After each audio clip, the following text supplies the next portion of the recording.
पिंके हाय बया कसलं ऊन आहे ग. कसं वाटतंय बेस्ट फ्रेंडचं लग्न ठरलंय.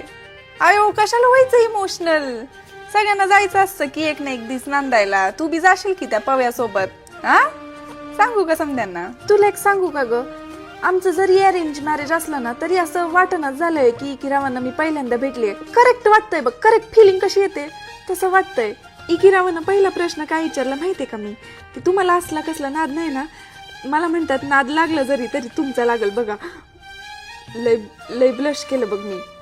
इकडे बघ काय मज्जा इकिरावांनी दिलंय आज मला. कसलं डिफरंट आहे ना असं. सूर्य आहे काय ग. पिंकी मी त्यांना डायरेक्ट विचारलं की तुम्हाला काय आवडलं हो माझ्यात. तर मला म्हणतात तुझा खरेपणा. म्हटलं खरी तर संधी असतात ना. तर मला म्हणतात लय भोळी आहे बाबा तू प्राजू. म्हटलं प्राजू पहिल्या भेटीत प्राजू. पिंकी मळ्यात गेलतो आम्ही चालायला. मला म्हणतात उखाणं वगैरे काही शिकलीस की नाही. मी म्हटलं लगीन तरी ठरू द्या की आधी. मला म्हणतात की किती ठरायचंय अजून. मी किरावले बोलायला हात नाही कोणी धरू शकत त्यांचा. वय घेतलं की नाव ऐकायचंय वे तुला. मी त्यांना काय म्हटलं, इकिराव आपलं जर लग्न ठरलं तर बांधूया आपले प्रेमाचे स्लॅब.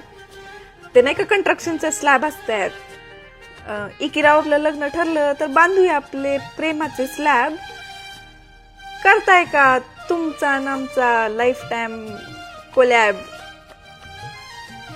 अगं तोंड बघायला पाहिजे होतं तू त्यांचं. बया